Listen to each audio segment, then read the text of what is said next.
어, 오늘은 이제 21번째 시간입니다. 그 하비루의 길 39번, 물음 39번인데 구약은 율법이고 신약은 복음인가?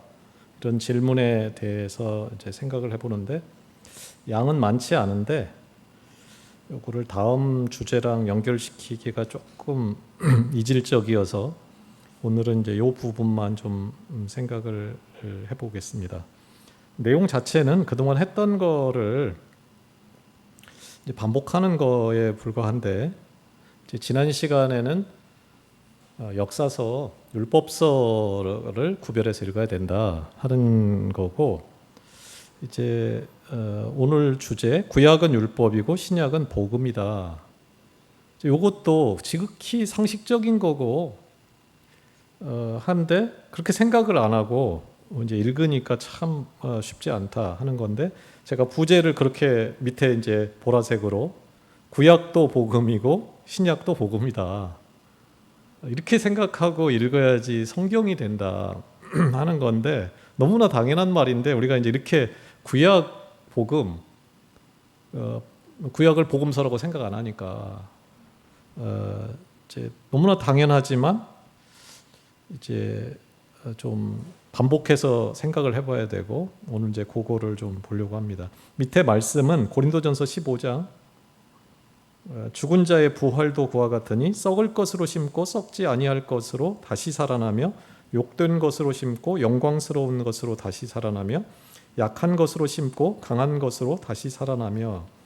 그러니까 보이는 세계와 보이지 않는 세계가 똑같은 원리에 의해서 작동한다, 이 얘기도 많이 말씀드렸고, 이 세상과 저 세상도 동일한 원리에 의해서 작동을 한다.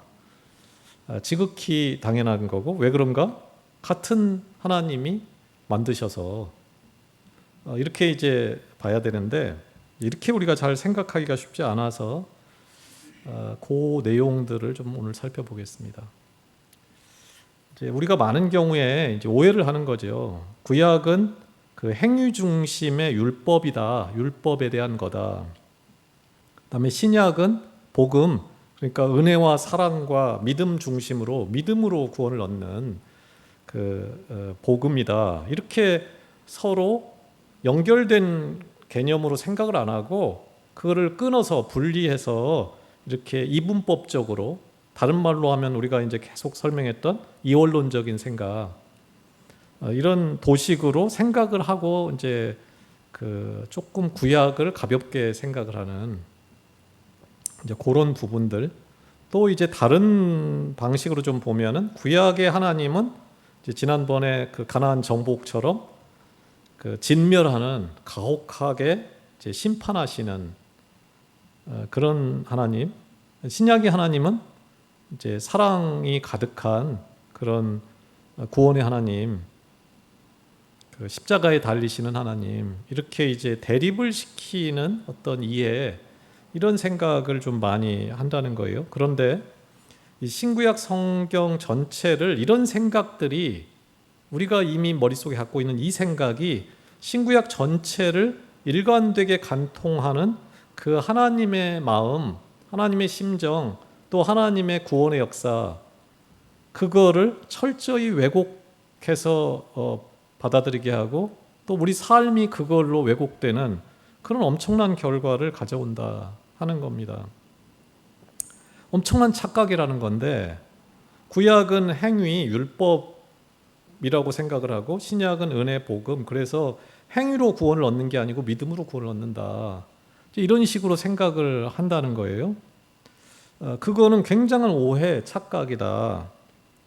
그 율법하고 복음을 이렇게 완전히 분리해서 그 성경의 거대한 흐름을 그렇게 이해하고 또 끊어내고 이렇게 하는 거는 엄청난 착각이라는 겁니다. 그 두 개의 계약, 하나님과의 계약, 그 계약의 대상이 약간 달라졌고, 계약의 대상이 달라졌고, 하지만 그 하나님의 마음은 변함이 없다는 거예요. 모든 사람에게 기쁜 소식을 전해주시는 그 하나님의 마음, 어떻게든지 그들을 살리려고 하는 그 하나님의 심정, 그 본질에 대해서는 전혀 변화가 없는데도 불구하고 그것을 읽는 우리는 그걸 완전히 다른 걸로, 서로 반대되는 걸로 이렇게 이제 받아들이는데, 이거에 대해서 전면적으로 한번 다시 생각을 해볼 필요가 있다 하는 겁니다. 그럼 우리가 이런 생각을 왜 하고 있는가? 뭐 아무 근거도 없이 이런 생각을 하고 있지는 않을 테고, 이제 그 율법과 복음을 이렇게 분리시켜 생각하는 것은 대부분 어디서 우리가 그 생각을 가져온 거냐면 바울 서신, 그 바울의 편지에 그 율법과 복음을 철저히 이렇게 대비시키죠. 거기로부터 이제 오해가 시작되고 그게 어느 순간에 고착이 이제 된 거죠. 행위가 아닌 믿음으로 구원에 이른다는 그 바울의 그 강조, 그게 이제 기계적으로 그냥 율법, 행위, 그런 구원을 못 얻어. 이렇게 하는 그런 이제 그 생각들이 확산되게 됐다 하는 건데, 바울이 실제로 말하고 싶었던 게 뭔가, 바울이 말하는 복음과 대비되는 그 율법이 실제 그 뭐였는가, 역사적으로 그게 무엇을 의미했는가, 그거에 대한 규명을 해보고 그 바울이 했던 말의 진위를 우리가 이해했어야 되는데, 그렇게 하지를 못했다. 이신칭이 믿음으로 의에 이른다, 뭐 신앙의인, 의인은 믿음으로 말미암아 산다, 뭐 이런 말들, 그 표면적으로 이렇게 나타난 그 말만, 그게 실제 어떤 그 상황에서 이 말을 했는가 하는 거는 생각하지 않고 그냥 오늘 이 시대에 그거를 그냥 그 받아들여 버리는, 그게 지금 이 엄청난 파국을 몰고 오고 있다 하는 겁니다. 그러면은 바울이 실제 그 의도했던, 말했던 그 율법, 바울은 어떤 목적을 가지고 이런 말을 했는가 하는 건데, 바울이 계속 비판했던 율법은 시내산 율법이 아닙니다. 시내산 율법이 아니고, 이들은 쭉 살다가 이제 결정적으로 이 유대인들한테 가장 큰 충격이 왔던 게 바벨론 포로로 끌려가는 사건이었죠. 그 사건, 또 그 이후, 포로에서 돌아온 포로 이후, 요 시점에 유대인들의 생각, 이런 거 역사서 이제 설명드릴 때 여러 번 말씀드렸죠. 이때 여러 가지 그 변화들이 일어나는데, 이때 그 페르시아나 그리스 그가 이제 그 물밀듯이 그 나라를 이제 집어삼키고, 신앙 자체도 완전히 이제 허물어지고, 이런 상황에서 자기들을 보호하기 위한 수단으로 지난 시간에 선민 사상, 이런 것들을 이제 하기 시작했다. 그래서 이 분기점에 뭐가 나오냐면은 시내산 율법에 대한 본래 정신은 좀 사라지고 유대교 율법, 보통 조항율법, 유대교 율법 이럽니다. 보통 뭐 613가지가 나중에 이제 정립이 되죠. 그래서 뭐 안식일에는 몇 킬로 이상 걷지 마라, 뭐 이런 것들. 그래서 이들은 이 율법 조항들을 만들어 놓고서 그걸 지키면 의로워진다. 기계적으로 뭔가 그 행위 구원, 이런 행위를 할 때 의로워진다. 다시 말하면은 제가 보라색으로 이렇게 써놨잖아요. 이제 그 조항들의 대부분을 좀 크게 묶어보면은 안식일, 혹은 뭐 할례, 혹은 정결법, 뭐를 먹으면 되고 뭐 먹으면 안 되고, 그다음에 11조, 뭐 이러한 수많은 그 율법 조항들이 있는데, 그 율법 조항이 가지고 있는, 시내산 율법이 가지고 있는 그 율법의 정신이 중요한 게 아니고, 왜 안식일에 쉬어야 되는지, 자기만 쉬라고 지금 쉬는 게 아니고 모든 사람을 쉬게 하려는 그 율법 본연의 정신은 망각을 해버리고, 안식일에 쉬는 것 자체, 11조를 왜 내라고 하는가 하는 그 정신, 본연의 정신은 중요하지 않고 11조를 냈는가 안 냈는가 하는 그 문자적인 순종, 그 자체가 중시되는 것으로 지난 시간에 이제 제가 잠깐 설명드린 대로 그리스에서는 이제 주말이 되면은 레슬링 경기를 한다든지 연극을 한다든지 어떤 문화 강좌를 한다든지 이런 수많은 활동들을 해가지고 주말이 돼도 율법을 공부할 수 없게, 안식을 지킬 수 없게 하는 그 상황에 대한 대비책으로 안식일에는 몇 킬로 이상 못 걷는다, 이런 것들을 하나하나 다 만들어 와서 이것만 지키면 율법을 다 지킨 거다. 이제 이렇게 하다 보니까 그 율법이 왜 하나님이 그 율법을 주었는가 하는 그 아주 본질적인 정신은 다 없어져 버리고 그 행위 자체, 이것도 이제 보는 관점에서는 좀 이제 여러 가지 이야기가 현재는 나옵니다. 그러니까 유대인들은 처음부터 행위로 구원을 얻는다고 말하는 건 아니에요. 이 구약도 은혜로 구원을 얻는데 구원 얻은 자의 삶이 이렇게 돼야 된다는 건데, 이제 그 두 가지가 약간 혼재되어 있고 요즘에는 이제 그게 많이 받아들여지는 상태인데, 어찌됐든 요 시점에 바울이 계속 지적하는 건 뭐냐면은 그 율법 조항 지킨다고 해서 구원을 얻는 게 아니다, 의로워지는 게 아니다 하는 거예요. 율법 본연의 그 정신, 그 삶을 사는 게 중요한 거지, 11조 냈다고 해서 나 할 일 다 했다, 예수님을 찾아온 그 젊은이처럼 네 그거 다 지켰습니다, 그거를 반대하려고 한 거지, 원래 신의 산 율법 그거를 비판한 게 아니다 하는 거예요. 그거를 분리해서 봐야 되는데 그것을 분리해서 보지를 못하고 바울 서신을 이해하고 있다. 그게 엄청난 어떤 결과를 가져온다 하는 겁니다. 그 결과로 구약에 있는 모든 법, 율법서 전체를 좀 부정적으로 보게 되는 그런 그렇게 중요한 게 아니다, 십계명 뭐 이런 거 그렇게 중요한 게 아니다 하는 식의 어떤 결과를 가져왔다 하는 겁니다. 바울이 진정 경계하고 비판한 율법은 신의 산 계약법이 아니라 포로기 이후에 그 유대교 지배계층에 의해서 만들어지고 고착된 그 조항율법 혹은 유대교 율법, 요즘에 이제 번역하는 성경들은 이걸 조금 분리해서 번역하는 우리말 성경들도 좀 나오기 시작했죠. 이게 똑같이 율법 이렇게 써놓으니까 구별이 지금 안 가고 있는 상태인데, 이제 그 계약법의 정신을 실천하는 게 아니고 그 율법 조항을 기계적으로 지키면 된다는 그 바리새인과 서기관적인 그런 행위와 유선에 대해서 거부하는, 그게 바울이 말한 역사적 실체로서의 율법이다. 이제 이거를 좀 이해할 필요가 있다는 겁니다.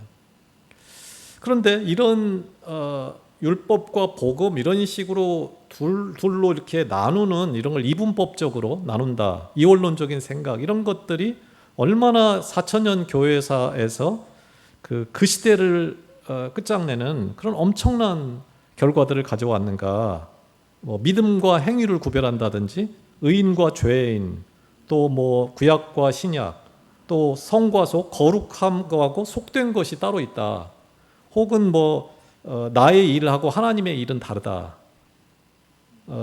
세상과 교회는 다르다 하는 이런 그 분열적인 세계관, 이게 항상 이런 게 나타날 때마다 그 시대를 파멸로 몰고 가는 그런 결정적인 역할을 했다 하는 겁니다. 그런데 성경은 그렇게 구별된 어떤 분열적인 다른 하나님이 있어서 이렇게 되는 게 아니고 두 계약의 책이라는 겁니다. 옛 계약하고 새 계약, 구약, 신약 이렇게 되는데 다 단일한 복음이에요. 둘 다 복음서들이에요. 다만 그 언약, 계약을 맺은 대상이 조금 다릅니다. 구약의 계약의 대상자는 우리가 지금 계속 보고 있는 하비루들이라면, 신약의 그 계약의 대상은 죄인들, 수많은 이유로, 가난해도 죄인이고 이유가 있다는 거예요. 네가 가난하게 된 거, 네가 병든 거, 모든 게 다 네가 죄를 지었기 때문에, 네가 죄를 지었든지 네 부모가 죄를 지었든지. 그러니까 건강하고 부자고 모든 것을 다 가진 극소수의 사람을 빼놓고는 다 무슨 네가 하나님 앞에 죄가 있어서 그 죄인들하고 맺는 계약, 그들을 둘 다 하비루들을 해방시키는 어떤 계약의 말씀, 복음이 구약이고, 신약은 그 죄인들을 그 죄로부터 너는 죄다, 더러운 죄를 지은 죄인이라는 그 낙인을 찍는 그러한 그 얽매임으로부터, 구속으로부터 자유와 해방을 시키는 복음으로 이제 주어져 있다. 언제나 이 말씀은 그 시대에 언제나 가장 기쁜 소식들이었어요. 복음이었어요. 그 시대에 지금도 4,000년 전에 이 신해산 율법, 10계명 이런 것들은 당시에 상상도 앞설 만큼 혁명적인 복음으로 그들에게 주어졌다 하는 겁니다. 조금 더 보면은 이 신해산 구약의 신해산 율법이 왜 복음이었는가를 보면은 그 계약의 대상자들은 하비루들이었는데 그들에게는 가장 현실적으로 압도적인 기쁜 소식이었어요. 당시는 신분, 지위, 빈부의 격차가 극심했던 세상이고 땅이 하나도 없는 사람들에게 그 구조적으로 거기를 벗어난다는 건 불가능한 세상 속에서 그들에게 땅을 주는, 가난한 자가 없는 세상, 그런 세상을 살도록 그들을 초청하는 해방과 자유의 선포로서의 복음, 율법이었다는 거예요. 그러니까 율법이라는 말 자체가 굉장히 부정적인 단어인데 실제 우리말로는 율법이라고 했고 영어로 보면 그냥 법이죠. 근데 이제 어쨌든 이게 복음이다. 그 당사자들한테 하는 걸로 주어졌다는 겁니다. 그리고 그 복음, 그 신해산 율법에 감동한 하비루 공동체의 뜨거운 호응하고 또 여리고로 들어갈 때도 그 안에 있는 사람들이 거기에 대해서 강력하게 같이 받아들이면서 그 여리고가 무너지는 사태가 벌어졌다. 가나안이 이제 새로운 땅으로 변화되는 데 있어서 그곳에 있던 하비루들이 뜨겁게 연대하면서 그런 그 복음을 수용하면서 그 땅이 변화되는 과정, 그게 이제 신해산 계약, 그 대대로 억압받던 하비루들에게 들려진 복음이었다는 겁니다. 예수님은 이제 새 계약을 맺으러 오셨지요. 죄인을 양산하던 종교 시스템, 모두가 죄인이 될 수밖에 없는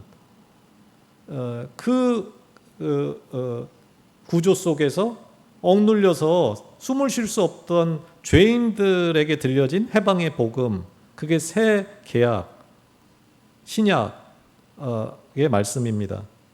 율법 조항들을 수도 없이 몇백 개의 그 율법 조항을 내세워서 절대 다수를 너는 더러운 죄인이다 이렇게 규정짓는, 그리고 그들을 올감하던, 그러면서 자기들은 그 속에서 모든 것들을 누리던 그런 유대 지배계층의 그런 위선적인, 그걸 위선이라고 하는 거예요. 모든 굴레를 박살내는 그 복음의 소식, 그게 예수님이 들려주신 이제 새 계약 복음이었다는 겁니다. 구약은 하비루의 복음이고 신약은 죄인의 복음이었고, 이 새 계약은 새 계약은 구약 옛 계약을 파괴하는 게 아니고 온전하고 유기적으로 완성하러 오셨다 이랬죠. 그걸 완성하는 계약이다. 이 연결되는 거다. 하나다. 그런 얘기예요.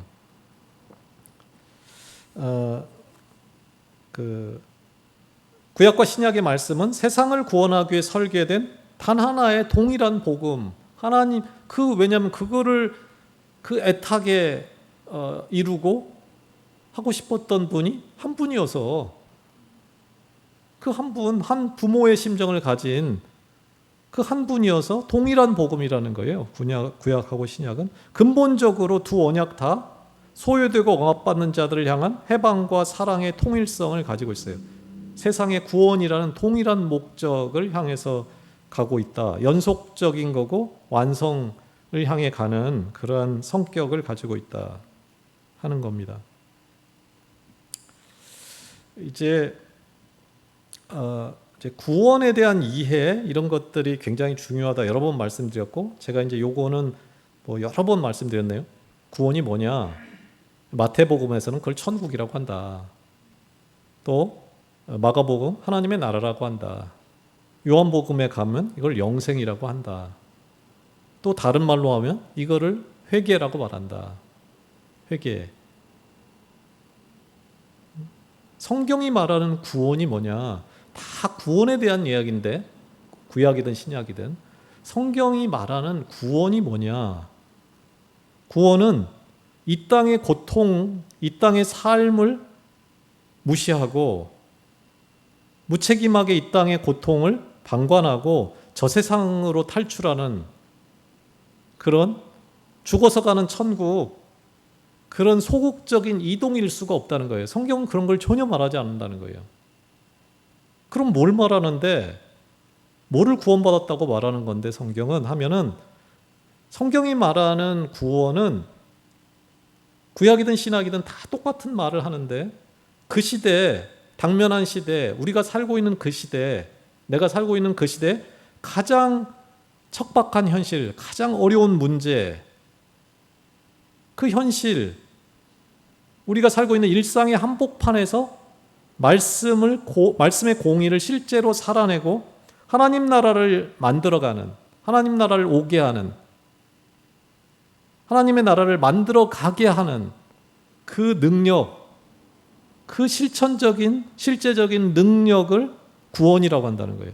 그러니까 구원은 능력인데, 어떤 능력이냐면 만들어가는 능력이라는 거예요. 뭘 만들어가냐면 하나님의 나라를 만들어가는 능력, 그 삶을 살게 하는 쪽으로 방향을 트는 것을 회개했다고 하는 거예요. 내 삶의 방식을 바꾸는 거예요. 이렇게 살아가는 삶, 이걸 하나님의 생명을 산다 하는 거고, 그걸 영원한 생명이라고 하는 거예요. 이거를 구원받았다고 하는 거고, 이거를 천국이라고 하는 거예요. 성경이 말하는 거는. 그러니까 지금 여기의 삶에서 변화를 받지 못한 채 죽은 후에 하나님 앞에 간다, 천국에 간다, 그렇게 생각하는 것은 성경의 참뜻을 착각하는 거다. 뭘 심어야지 나는데 세상 모든 원리가,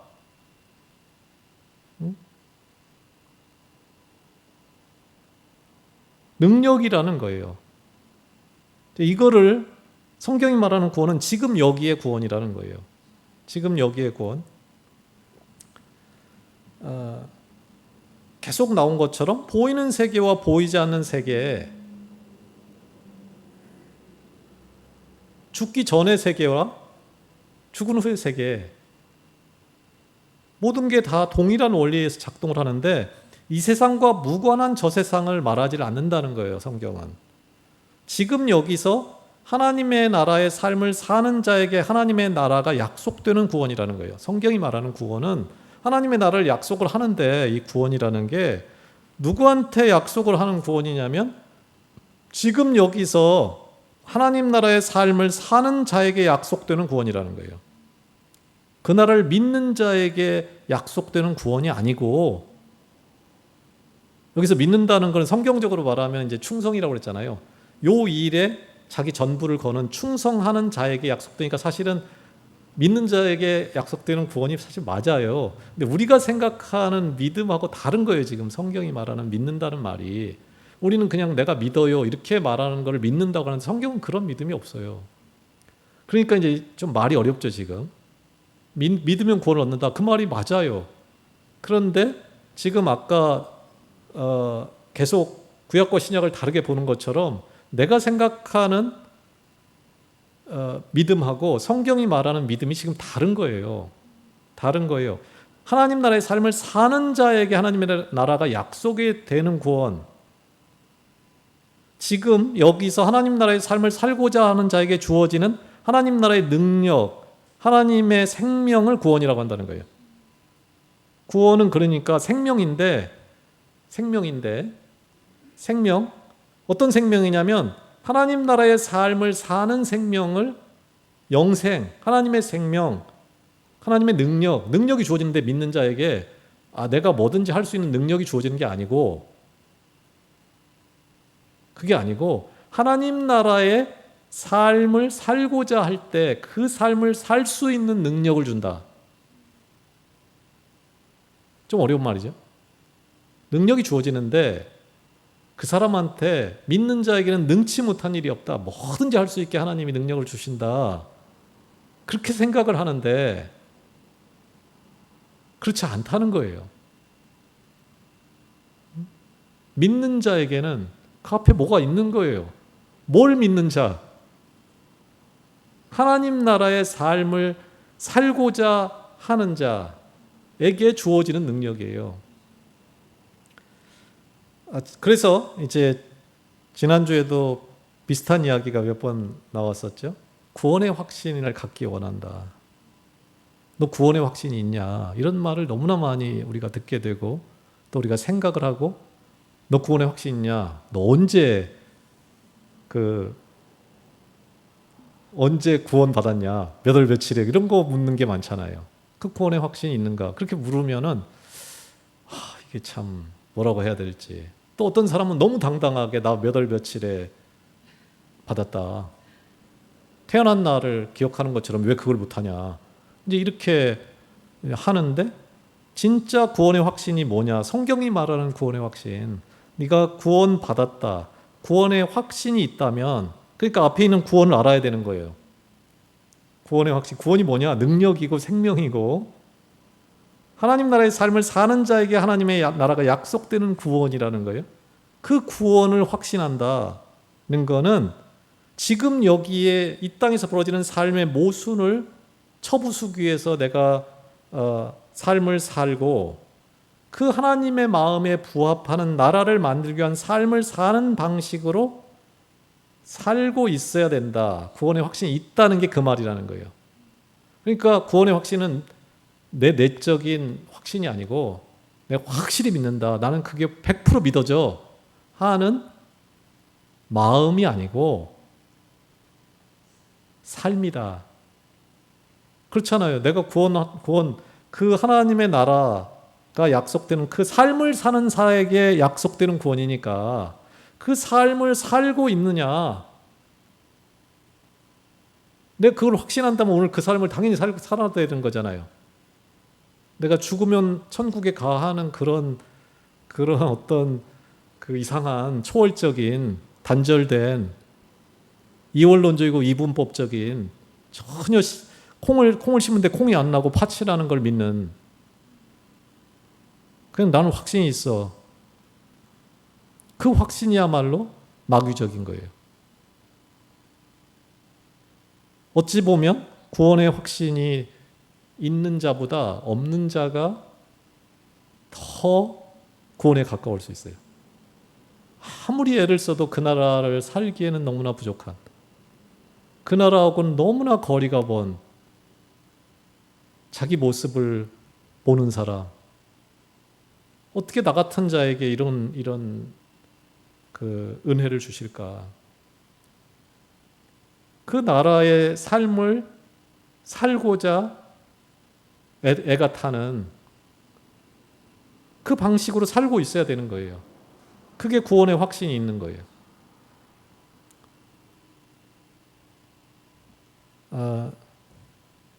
그래서 구약과 신약을 분리해서 이제 생각하지 말고, 그 세상을 구원하기 위한 그 하나님의 복음, 거대한 복음, 살리기 위한 그 복음의 큰 틀 속에서 이 성경을 생각해야 된다. 어찌 보면 구약은 거의 2000년, 1500년의 시간 동안 일어났던 하나님의 그 일들, 그 하나님의 마음이 절절히 녹아있고, 신약은 100년도 안 되죠. 짧은 시간. 그러니까 어떻게 보면 더 깊은 어떤 아주 결정적인 것들로서는 십자가가 당연히 완성형으로 나와 있지만은, 아주 자세한 어떤 그런 그 내용들은 구약에 더 자세하게 이제 풀어져 있어서 둘을 서로 연결시켜 가면서 이해할 필요가 있다. 옛 계약, 구약의 토대 위에 새 계약이 세워지고, 두 계약 모두 모든 인간을 향한 그 하나님의 창조주의 사랑과 평등 모두가 함께 그 골고루 잘 사는 세상, 그런 평등, 자유, 그게 해방, 나는 너를 애굽 종되었던 땅에서 인도하여낸 내 하나님 여호와다. 그 묶인 곳으로부터 구해내서 자유를 살게 하는 그 복음으로 주어져 있다.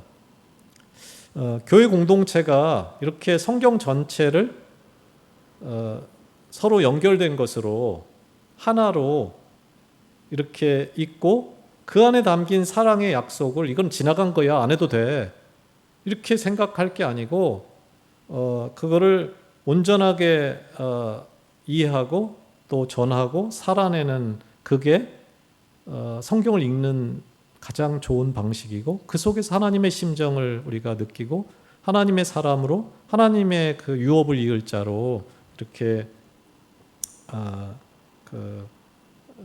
능력 어떻게 하나님의 나라를 오게 할까? 그 선지자들도 그렇고 수많은 사람들이 그거를 위해서 죽어갔고 그 세상의 문화를 거스르면서 때로는 왕하고 싸우고 수많은 어떤 고통을 치르면서 그 삶을 살았다. 왜? 그들에게는 구원의 확신이 있었기 때문에 구원이 뭔지에 대한 이해가 있었기 때문에 그렇게 될 수 있었다. 그거를 보는 거예요. 아, 이 사람은 이랬구나. 그때는 이랬구나. 그게 아니고 그들의 어떤 삶의 방식, 그거를 오늘 나에게 적용하기 위해서 그래서 성경을 읽는 것이고 그 하나님의 나라를 사는 능력을 주기 위해서 말씀이 이제 주어졌다. 그렇게 읽어야 된다. 그래서 신약과 구약을 구별할 게 아니고 구약도 복음이고 신약도 복음이다 하는 이 통일성, 이 복음에 대한 이해, 또 구원에 대한 이해, 그 예수님을 믿으면 구원을 얻어 이럴 때 예수님은 누구고 믿는다는 건 뭔가 이 하나하나를 다시 뜯어보면은 그 구원이라는 게 조금 더 명확해진다. 그리고 그 구원이 뭔지에 대한 확신이 있다면 당연히 그 삶을 살게 되는 거죠. 그 능력을 힘입어서. 근데 그렇게 생각을 안 하고 어떻게 하는 거죠? 믿으면 내 마음에 확신을 하면 구원을 갖는다는 걸로 끝나니까 속게 되는 거죠. 그리고 남을 속을 뿐 아니라 속이는 자가 돼버리죠. 오늘도 수많은 사람들이 그렇게 전하는 거죠. 그러니까 어떻게 됩니까? 오늘 여기 이 땅, 하나님의 피눈물, 하나님이 십자가에 달려 죽으신 이 땅은 버려져 버리는 땅이 돼버리는 거죠.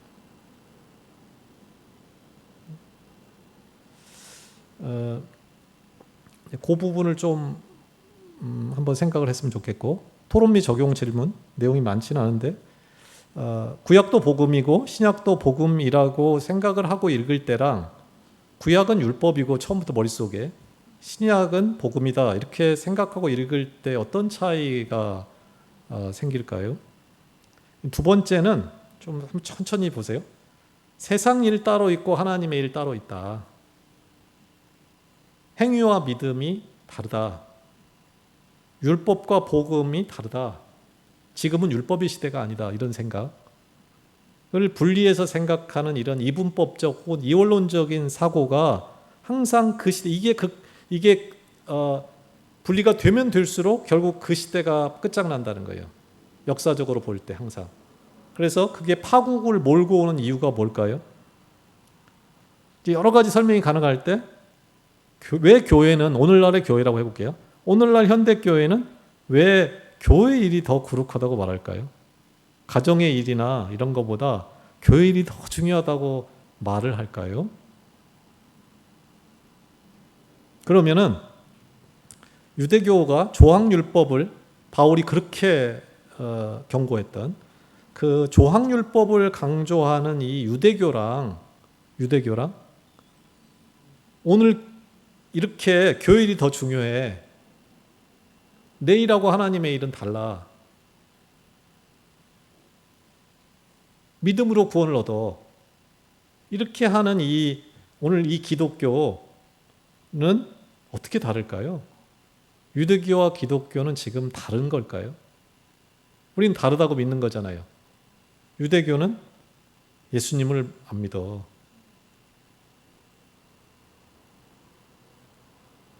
달라. 우리는 신약이야.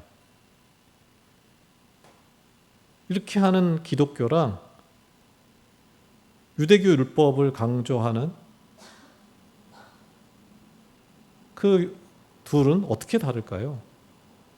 세 번째는 구원이 오늘 여기서 하나님의 나라를 만들어갈 능력이고 생명이다 고 한다면은 구원의 확신을 그 구원, 그 생명의 확신을 가진 사람의 삶은 어떻게 변화될까요? 구원의 확신은 내적인 확신에 머물까요? 나 그걸 믿어. 아니 나는 그게 안 믿어져. 오늘도 왔다 갔다 해. 하루에 10번은 확신이 있었다가 없었다가 막 이래. 그냥 내 마음에 확신이 확 있었으면 좋겠어. 흔들리지 않는 믿음이 있었으면 좋겠어. 이렇게 많은 사람이 말을 하잖아요. 그걸 위해 기도하고. 구원의 확신이 그게 구원의 확신일까요? 아니면은 구원의 확신은 외적인 변화를 동반할까요? 생명은 자라잖아요. 그리고 변화가 나타나잖아요. 그죠? 아무도 모르게 그냥 저게 돌인데 실은 저게 네가 보기에 안 보이는 것 같지? 저게 돌같이 실은 살아있는 거야 저게. 이렇게 말할 수 있을까요? 내적으로는 저게 생명이야.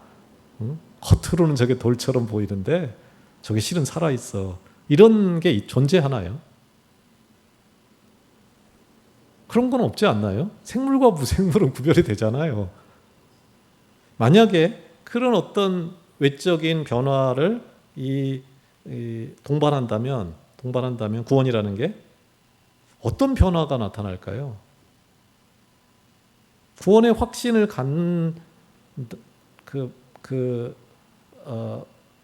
내가 구원을 확신해. 그 말이 중요한 걸까요? 아니면 외적으로 드러나는 표징, 사는 이유죠. 다시 말하면은 하나님의 나라를 만들기 위해서 사는 삶을 살고 있는가? 난 죽어서 가는 천국 말고는 관심이 없어. 이 땅 못 받고 어차피. 그렇게 말하고 있는 좀 묘하죠 지금. 도대체 성경이 말하는 구원이 뭐냐는 거예요. 그리고 구원의 확신을 가졌다는 게 어떻게 나타나냐는 거예요. 그 사람이 구원 얻었다는 건 어떻게 아냐는 거예요. 그 사람이 자기 스스로 난 구원의 확신이 있어. 그럼 구원 얻은 건지 난 자신 없어. 근데 옆에 사람이 볼 때는 저건 죽은 돌은 아닌데 그런 걸로 나타나냐는 거예요. 한번 좀 이걸 가지고 차 한잔 하면서 제목을 맨 위에 제가 구원의 바른 이해 이랬잖아요. 구원에 대한 문제, 이런 이원론적인 생각들, 또 유대교와 기독교의 차이 이런 등등에 대한 것을 가지고 좀 한번 나눠봤으면 좋겠습니다. 기도하고 이제 주기도문으로 마치도록 하겠습니다.